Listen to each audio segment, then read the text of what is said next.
Tallinna linn maksab oma eakatele pensionäridele, linnakodanikele linna eelarvest pensionilisa igal aastal ja see on siis sünnipäevasel kuul 76 eurot 70 senti ja see summa eelarves kokku on küllalt märkimisväärne, see on 7,1 miljonit.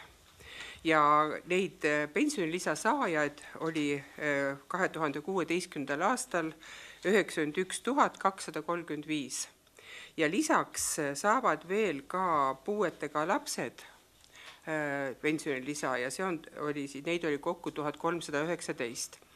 Aga pensionilisale tuleb juurde veel terve rida soodustusi, mida pensionärid saavad rohelise kaardiga.